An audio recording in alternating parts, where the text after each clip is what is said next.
പോവാം.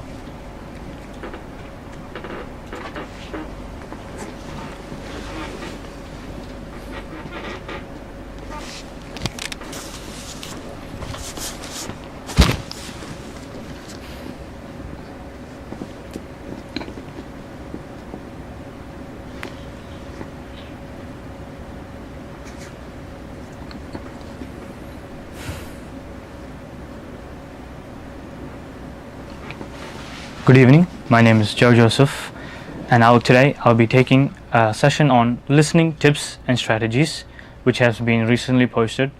But before we start, I would like to congratulate our past examinees who have written our IELTS exam, and we have finally scored 100% score in our IELTS exams. Okay, so before we start, let's get on to the first topic, which is IELTS listening part 1. So when we start IELTS exams, we have 4 different sections: part 1, part 2, part 3 and part 4. So in part 1, we have a conversation between 2 people set in a everyday social context. So it will usually maybe 2 people communicating with each other either on a phone call or just face-to-face conversation. The next one is part 2, which is a monologue set in an everyday social context. This can be maybe a person giving a review about a book or about a podcast. The third part is a conversation between 3 to 4 people in an academic context. So this could be maybe two students going to their professor and asking some doubts to clarify, or the professor giving the students his opinion. The part 4 would be a monologue set in an academic context. So this would also be like a person just reviewing his scores or some on that basis. Okay, so before we move on to the list of tips, let's move on to section 1. Section 1 usually includes like maybe form fillings and sometimes MCQs. Section 2 on the other hand has the speed will be much faster compared to section 1, but slower than section 3, and usually it will have maybe an MCQ or maybe short word question answers or even complete the sentence. It does include also maps and diagram labeling. Section 3 consists of like more than 2 people. Like I said, it consists of 3 to 4 people in an academic context. So it's different because the MCQs will be a bit longer than the previous one from section 2. Then mostly the context is academic, so you can understand that all of it will be academic based.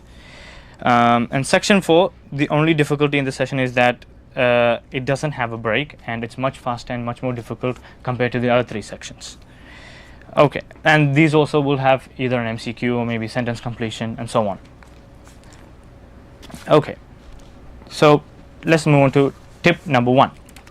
Read the instructions carefully, especially the word count. Now, when I'm highlighting the word count here, so the word count, it's very important that you look at the word count before you start writing your answers. Let's say for example, the questions talking about write a single word, write one word only answers, so you should only write one word only answers. That's what's most important here. And another thing you have to look at is prepositions and articles do count. They will be considered as a single word. So for example, let's say you write airport. This will be considered a single word. Okay, now before the airport you write the airport. This will be considered 2 words. Okay, another one is at the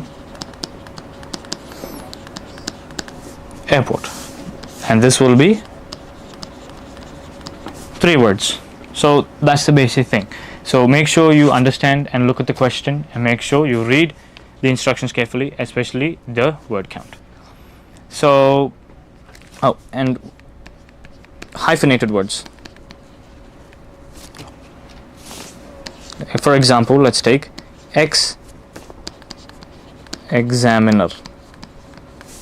Hyphenated words will be considered as one word. So this is fine when a question is talking about single word answers or one word only answers. Okay, so now I've listed out some hyphenated words that you can take a screenshot or you can note it down if you want. So some of them are like check-in, which is a hyphenated word, long distance, editor-in-chief, one-sided. These are all considered one-word questions. So make sure when you're writing the answer that if it's a one-word question, that this can be considered. You can write these kinds of answers. Okay. Let's move on to some. Okay, so I'll give you some instructions. So if the question is asking write one word, then you would only write one word, which would be airport. If you write the airport or airport, which is two different words, it will be considered incorrect, because you cannot add the or airport and split it, because that will be considered two words. So avoid doing that. Just write airport. Don't add anything before it, no prepositions or articles, because it's a one word question. Okay, then write one word and or a number. Now this one usually you'll have a question based on like a date or something like that, or for example here terminal 2. Terminal 2 will be considered one word because it says write one word and or a number. So writing a number and a word together will be considered correct. So, or you can write terminal, or you can write just the number 2. Either is fine. But if you write in terminal 2 or airport terminal 2, it will be considered incorrect. So avoid these kind of mistakes. The third one, write no more than 2 words and or a number. So terminal 2 is fine. You can write terminal, you can write 2, you can write Heathrow terminal 2. That means maybe it's talking about a specific airport, so you can write its name. So this kind of answers are fine, but don't write Heathrow airport terminal 2, because it exceeds the limit, which is write no more than 2 words. So never write. So this will be total 4 words. I mean, including the number 3 plus 4. So that's 4 words. So you can't write that. Okay. Then 4, write no more than 3 words. Outside Heathrow arrivals. So this, let's say this example, you can write as 3 words because the question is only asking about 3 words. So you don't have to add a number or anything. But if you write outside Heathrow arrivals tomorrow, it will be considered wrong. So avoid those kind of mistakes. And if you want, you can take a screenshot of this and to have an understanding of what to do when you get a question which is based on word count. Okay, so let's move on to IELTS tip number 2. Okay, I'll prepare for the answers that are coming. So the meaning is that when you get a question, immediately read it before listening to the recording. So usually you would have some time to read the questions before the recording starts. So in that time gap, make sure you read the question. So the questions here, for example, we can take this one, and look at the word count also. See here it says 1 word only, so write only 1 word. It does not talk about numbers or anything, it's just 1 word. Okay, so how the Industrial Revolution has affected life in Britain. This will be the title. So when you're reading the heading, you'll have a context about what's happening in this recording session. So it's talking about the Industrial Revolution which has affected Britain, and it does talk about 19th century, the first one. So this will be the subheading.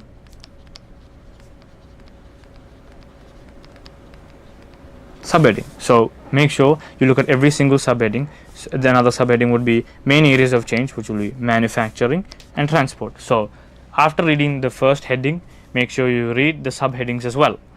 Then read the questions. So let's look at this. For example, for the first time, people's possessions were used to measure Britain's blank. So from the sentence we can understand that, and from the grammar we can understand that the word here could be a noun. So it's talking about people's wealth and Britain, how Britain measures it. So this could mean maybe the GDP or the wealth of the country. So that's how you usually do these kind of answers. You make a quick prediction by understanding the question, looking at the headings, reading the title, and reading the subheadings as well, and answer accordingly. So try to make predictions as much as possible before the recording starts, because you do have some time to think about the question and read the question. So this is how you prepare. So first, type of question, you look at it, see what kind of question it is. So if we look at here, this was a sentence completion type of question. So you can understand that there's one word missing, so you have to complete that sentence with that specific word. Then another thing is required word count. So the question or the instructions will be given to us in the question. So it says complete the notes below and write one word only. So remember to always make sure you read how much word count is necessary. Then title of the question. So the title could be how the Industrial Revolution affected life in Britain. So this would be the title here. So you have an understanding when you get a question, quickly read the title to have an understanding or a context about what the recordings or the session is going to be about. Then look out for the type of words. Okay, type of words like if it's whether a noun or a verb or a adjective. So look out for these kind of words. That's what you have to understand. That is types of words. Now, possible answers also, and looking at the question and seeing what kind of sentence it is, what grammar they're using, and making a prediction on how quickly or how the answer could be, or what the answer could be from understanding the question. Okay, and then staging and context. That same thing, like understanding the context is very important because you want, when you're making a prediction and preparing for the answers that are coming, you want to understand or have an understanding about what's happening. Okay, so that's the main thing you have to do when you're answering, especially a sentence completion question or those kind of questions. It's good to make a prediction because you don't know what's going to happen next. Like you might skip this and they might start talking about this. So make sure you read the question before and apply these kind of techniques. Okay, now let's move on to your tip number 3, which is focus on the question that you are doing whilst thinking about the next one coming up. So when you're given a question, try to focus on the question and make sure while you're focusing on the question, you look at the next heading or the next question that's going to come up. So like we can look at the example here. So while you're looking at this question, your brain should be automatically reading the next question also, so manufacturing. So you know that whenever you hear the word talking about, or a section talking about manufacturing, that is your cue or your flag, that's your sign to go on to the next question. So it tells you that okay, we finished this session and now it's our time to go into this session. So make sure you focus on both. While focusing on this, focus on this one also. It's pretty obvious because example, like when you're driving a car also, you're focusing not just on the road, you're also focusing on what's happening behind you, what's happening inside the car. You're fully alert. So that same technique can be applied here, multitasking. So make sure you can multitask while you're answering these kind of questions. It's very important that you do that. Okay, so that's for listening tip number 3. So remember, focus on the question that you're doing whilst thinking about the next one that's coming up. Remember, you don't lose focus, because if you start losing focus, then you're not going to be able to follow through the answer, the recording. So you might mess up and then you might fall out of the context that's being told inside of the recording, and you might skip a few answers and you might be completely lost. So make sure you are always focusing on the listening and never get distracted. Oh, okay, look out for distractor answers, meaning a question will be given and you'll be so focused on finding the answer that they'll put a distractor in it. So let's say, for example, 2 people are talking to each other. So let's say Mark and John are talking with each other. So Mark's talking about how Mark says, hey, do you want to meet up tomorrow? So, and then John says, sure, but tomorrow the date is what exactly? So then Mark says, oh, it's Wednesday the 13th. So the first question might be asking about a date, and it's already mentioned that that Mark said tomorrow is Wednesday or Tuesday, okay, or whatever date it is. So it could be so you should mention the date. So he only said date, so focus on the date.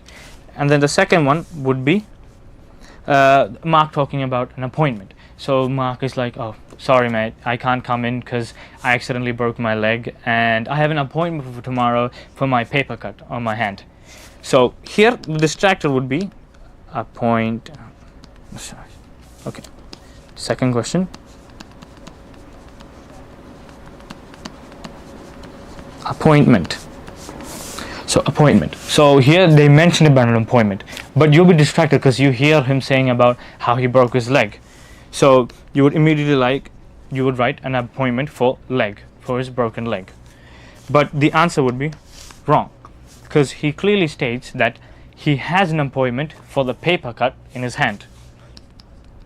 So the appointment here would be, the answer, right answer would be appointment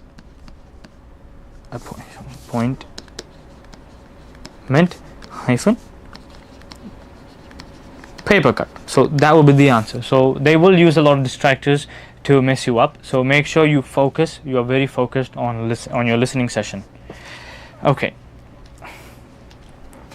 Tip number 5: synonyms and paraphrases. So these are very important. Make sure when you're listening, they won't always be using the right word. Sometimes they will use the right word for maybe the question. So they could be talking about, let's say, running. Let's say they're talking about running. So they could be using a synonym for running. They could be talking about a chase. Okay, they could use synonyms to confuse you.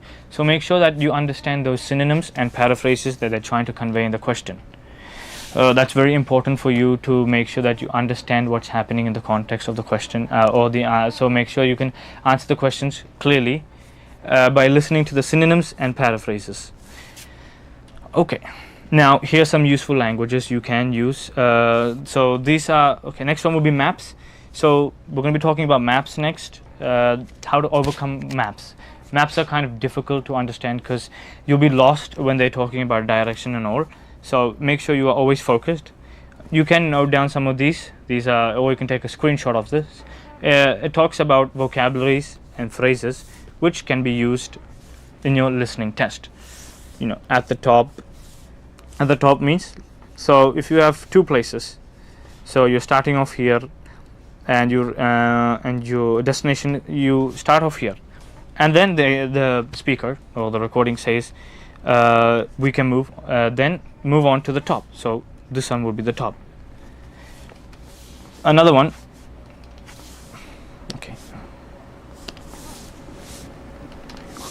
okay, then on the left or on the right or on the far side. So let's say building here, and a building here, and this is a path and another building here. Okay, so on the left would be this side, and on the right will be on this side. So right and left, obviously.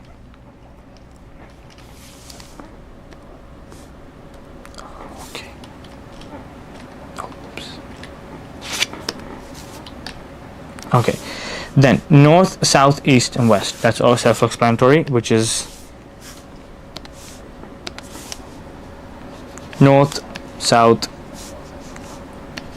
east, west. So when you're getting a question, make sure you note these kind of things down. North, you may mark out north, you mark out east, you mark out south, and you mark out west. So that's what north, east, west is for. Then slightly to the west, and then in the south, west, above and below, inside and outside. These are all some useful languages that you can use. Now,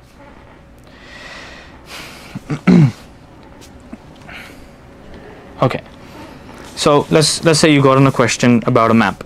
So the map question will be something of let's say a park. So a building is here. Okay, let's talk about street, building, another building, buildings here, and this is the main road.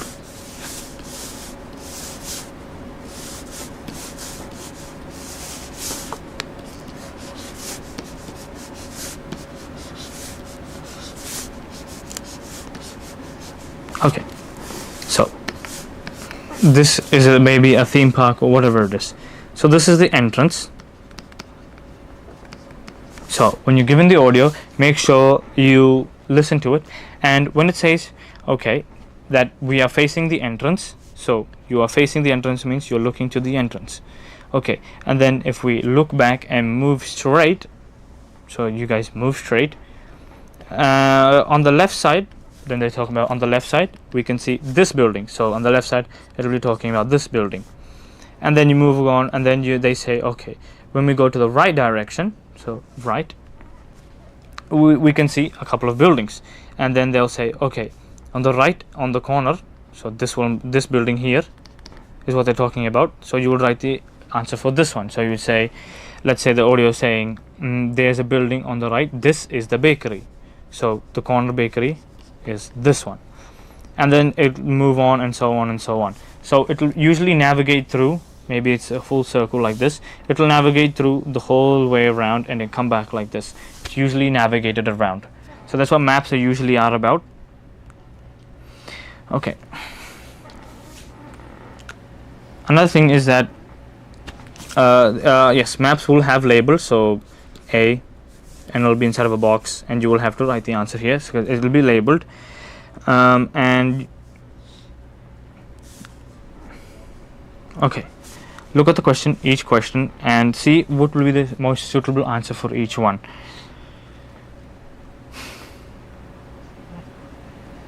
Okay, so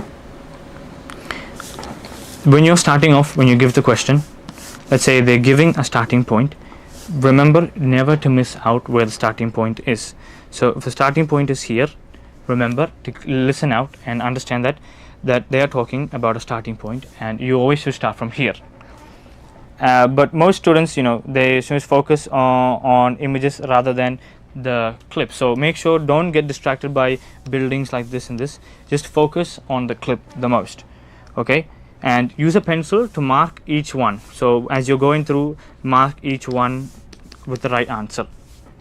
Okay, so mark each one, and if it's necessary, always draw the north, east, south, west to trace out your direction. Okay, it's very important because it might be not given in the map, so it's better to always trace out the north, east, south and west directions.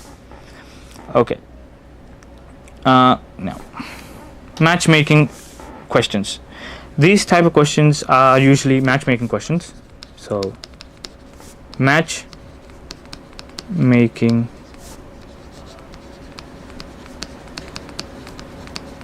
questions, these are usually found in section 1 or section 3. Okay, so these are the ones that they'll be usually mostly found in. Matchmaking questions are usually found in these kind of sections. Okay, so the first thing is to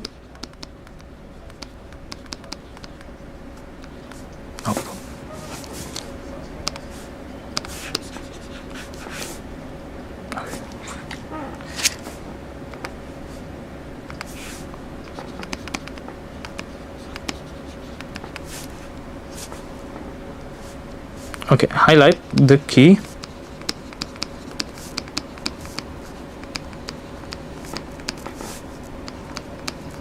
Okay, so the first thing is highlight keywords in a question, because these can help you understand or have a context about what's happening, so it's easier for you to make and match up the right answers. So that's important that you always highlight the keywords in a question. Any question given, even in MCQ, make sure that you highlight the keywords.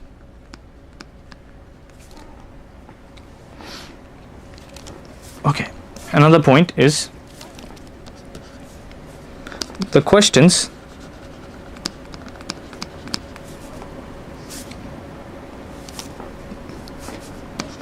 will be maintained in an order. So when you get in a question, a matchmaking question, the questions will be in an order, so it's easier for you to answer the questions. So okay, so but when you're answering the question, the answers might randomly appear. The question may be in order, but the answers could be, for let's say the first question, the answer. Okay, you're given a few questions, and when you're matchmaking, this will be the question, but the answer could be here. So the answers might not be in order, it could be different.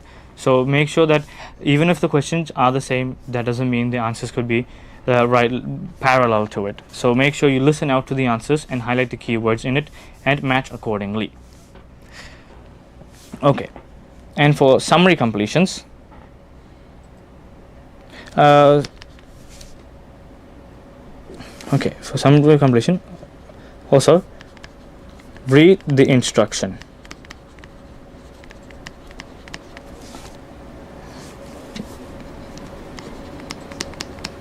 Reasons such as like one word answer or so on. So it depends upon the question, so it's important that you read the question.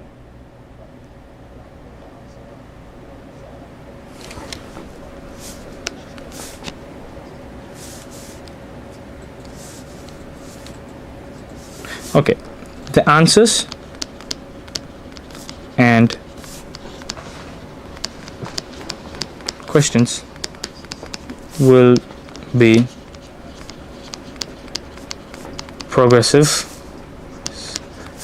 So the answers and questions will be progressive. So when you're given a question, the answer could be the first question will be in a sentence, and the second question will be so on and so on and so on. It will be in a progressive order. That's what this one contains. Okay.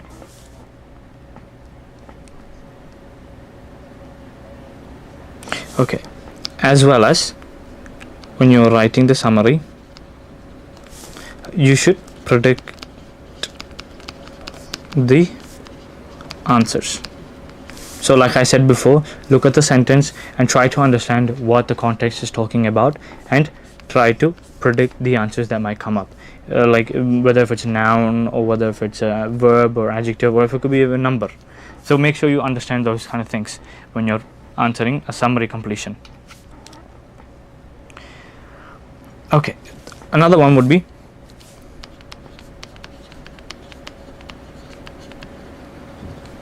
diagram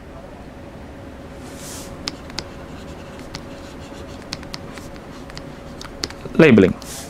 In diagram labeling, your questions you receive are representing maybe a process, maybe a structure,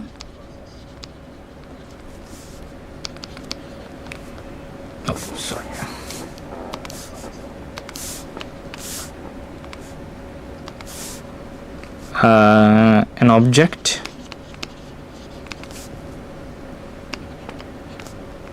or about a machine. And what you'll have to do is complete the notes. So there'll be, let's say, a diagram is given about a flowchart, a diagram, so on and so on. So you'll have to complete the notes that are given. So it will be question 1, and you'll have to complete what's given in this one. Question 2, line and so on. So this will be what's mainly happening in this one, in diagram labeling. And then the next one, so make sure that you understand the question. So it's usually just a process, such as about a process or an object or a machinery. So those kind of things are what mainly happens in diagram labeling. Now note making is the next one, or note completion, sorry.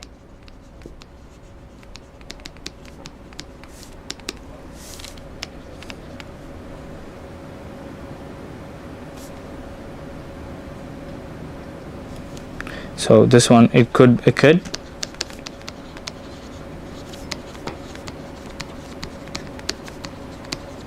sometimes be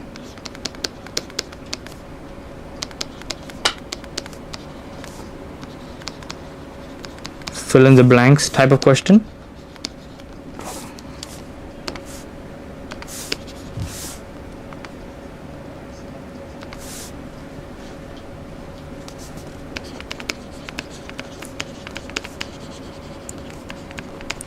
So this could be fill in the type of question. So you'll be given a question, and so here's a question. A statement is written. So cat, and so on, did something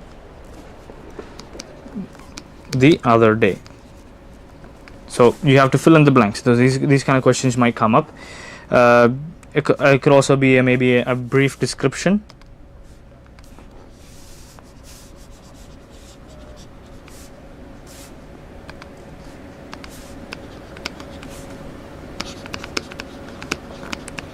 A brief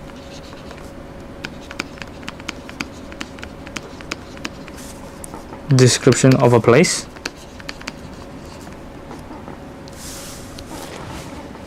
Okay, or it could be about, let's say, a set of instructions on how to perform a certain activity. So that could be another one.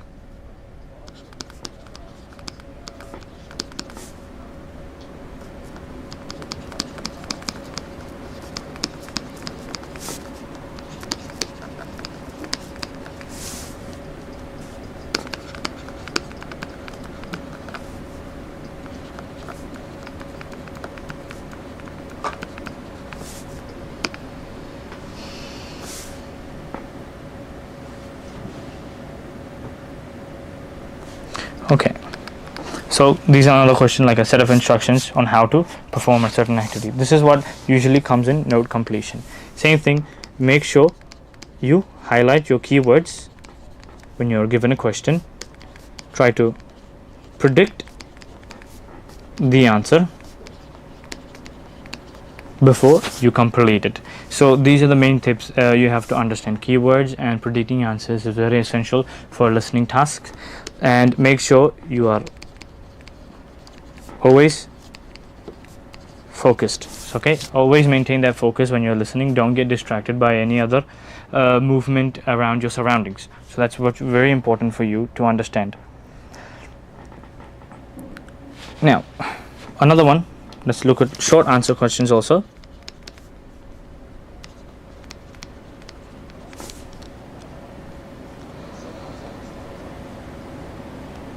Okay, short answer questions are like the ones I said before. They could be like word limit answers. So same thing like one word question answers, or maybe one word and number.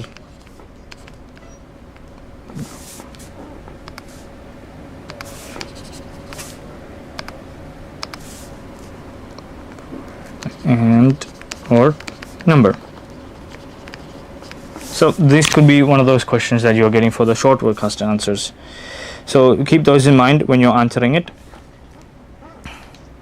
So make sure you look at the word limit, which is very important, and make sure that whether it says one word or a number. So if it's one word or number, you can write maybe like airport 1 or airport 2.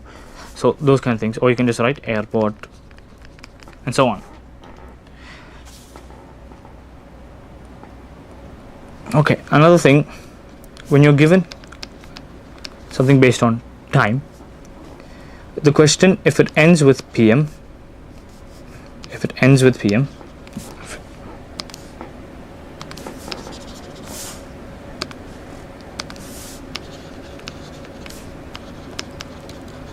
if it ends with PM, just write either 2 o'clock or 2 PM. I mean, you don't have to write PM, you just have to write 2.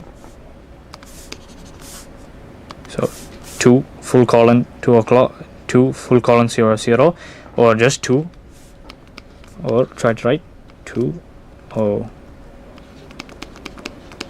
o'clock. So usually that's what you would do, 2 o'clock. Okay. And sometimes the pronunciation, you have to learn how you have to. Another tip is pronunciation. So the best way I can tell you about pronunciation is maybe listen to like TED Talks. They have a lot of people who come and present their kind of situation or their topics. So they are from different parts of the world, and they have different ways in which they pronounce certain words. So a good way would be to look at TED Talks and understand pronunciations, because your listening session will have maybe someone who's from Australia and they may have an Aussie accent, or they might be from Britain and they might have a British accent, or American or Canadian. So it depends, it varies from one place to place. So make sure you listen to like those kind of podcasts which have, or TED Talks which have different kinds of pronunciations or the way they speak. So another thing that's also very important, another thing would also be, let's say, some of them pronounce 0 as O's. So it's important that you listen out for those. So if they say O, it means 0. Okay. Okay. Another tip is for another thing is, make sure you can write it in capital letter. So it's always better to write in capital letters. The reason being, if you write in, let's say, lowercase, and the examiner might not be able to understand the difference between I and L, because most of the time I and L, the capital and the small letter, could be the same. So it's better to write it either in caps. It's better to write in caps. So it's always better to write in caps. So if you're given a word, say a long word, it's still better to write in caps. Okay. And another thing,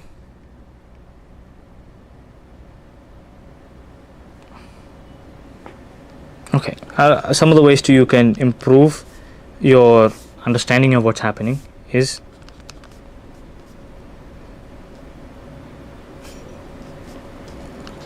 improving, first of all, your vocabulary, because the recording might have sessions where they use a lot of new words and you won't be able to understand what's happening. So it's better to improve your vocabulary and understand each context or each word that they're saying. Another one, like I said before, would be listening to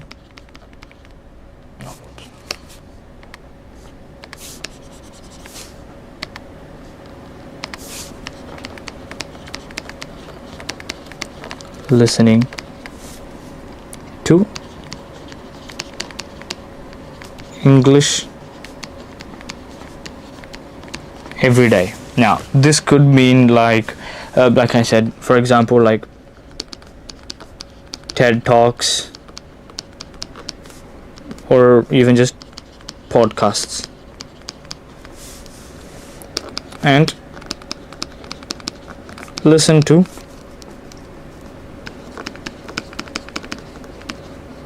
different kinds of audio. So it's also important to listen to different kinds of audios, because every person in this world has a different way of pronouncing or the way they speak. So basically slang, the slangs will be different. A person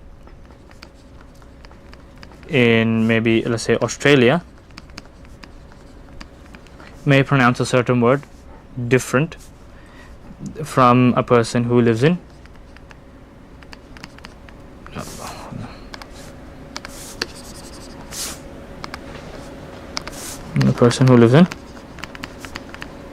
America. So it's better to understand and listen to different kinds of audios to understand their slang and the way they pronounce certain words, or some of the idioms they use. So it's always better to listen to different types of audios. Okay.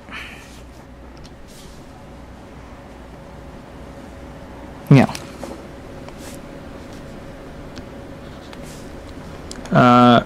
Okay. Another topic will be, let's say, numbers. So, like I said before, 0 could be pronounced as O's.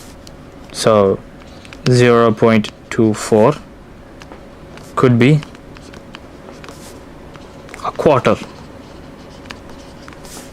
Okay, 0.5 could be, it's half, and 0.75, which is 3 quarters, or 3/4, or 3 quarters.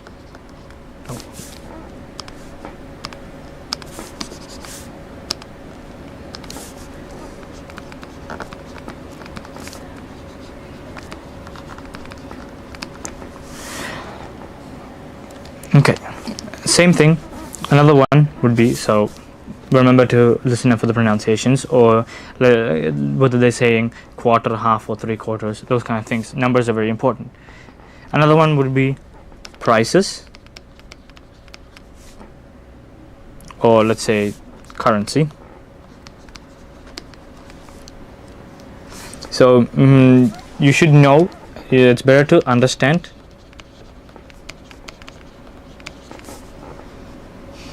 symbols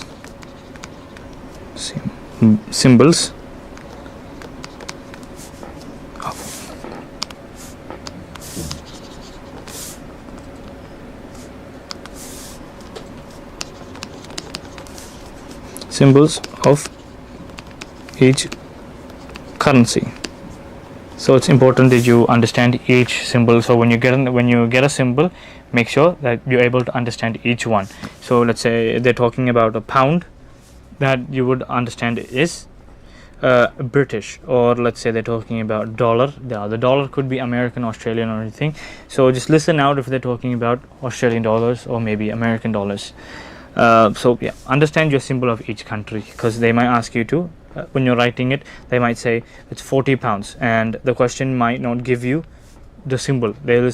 You might have to write the symbol with the amount. So a pound would be okay, or euro. Euro would be like this, and maybe 30 euros, which would be E. Don't mix up pound and euro, they are quite different. So make sure you understand each currency. Okay, another one would be, let's move on to another one, dates. Dates, they could be, let's say, weekly means, weekly means once a week. Daily, every day.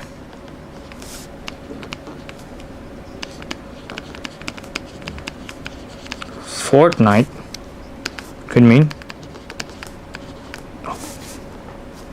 2 weeks.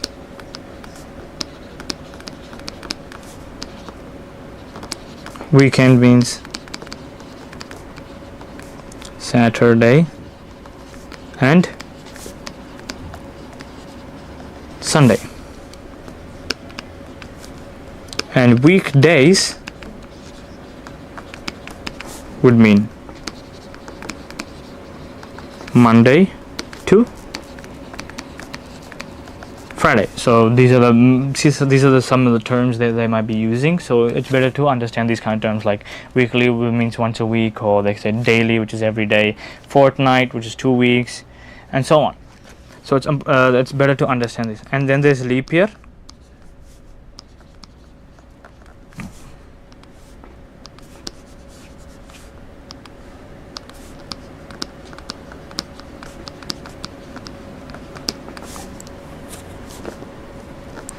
That means a day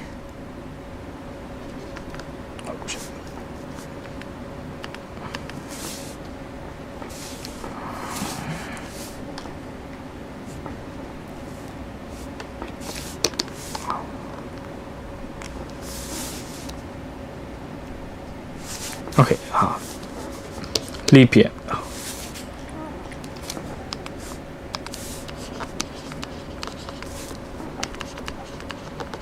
Leap year, which is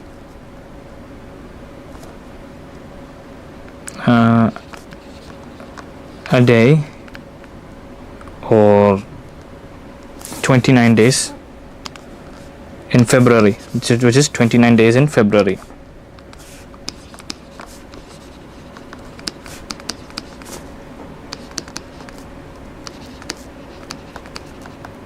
So that is leap year. So these are the main sort of dates that you will have to listen out for when you're doing your tasks. Let's move on to a few more things, which is form completion. So form completion usually comes in section 1. So the first few questions could be about form completion, and this could be a telephone call between two people. So maybe someone might be calling someone to book an appointment, or someone might be asking a form to fill out for a new library registration. Those kind of things are what comes in section 1, or form completion. So what you have to understand is you have to look out for the name, the address, the phone number,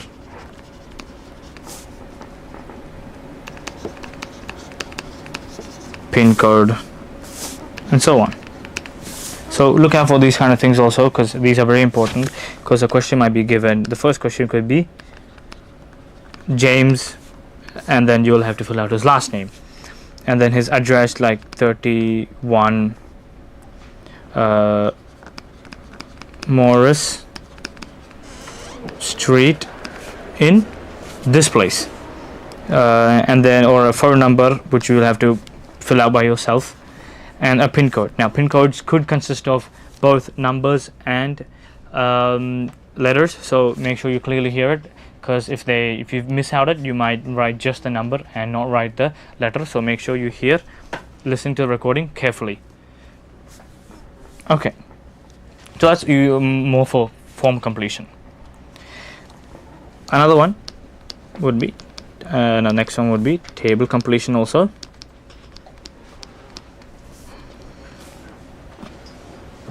Okay, so in this one you will be given a table, and you will have to fill out the information which are given in the blank, like blank spaces will be given, and you have to fill it.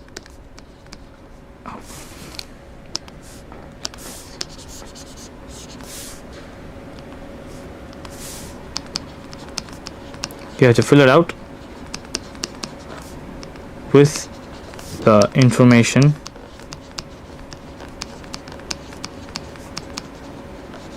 that is talked about in that section.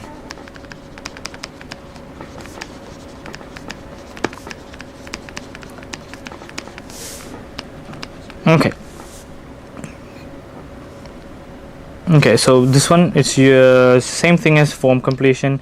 Table completion and form completion are kind of similar, so it's really easy to get mixed up, so make sure you don't get mixed up, and listen out very carefully for all the keywords or specific areas they're talking about. Okay, and then we can go on to sentence completion.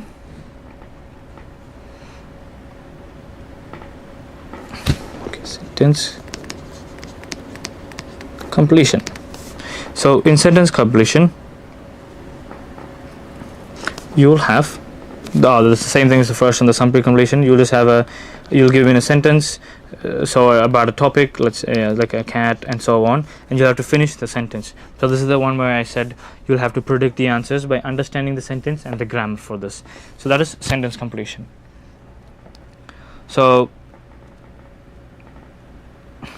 okay, so with that we can conclude our IELTS listening and listening module with tips and tricks that I've given you. I hope you guys enjoyed this session, and if you have any information, you can just put it in the chat. Thank you.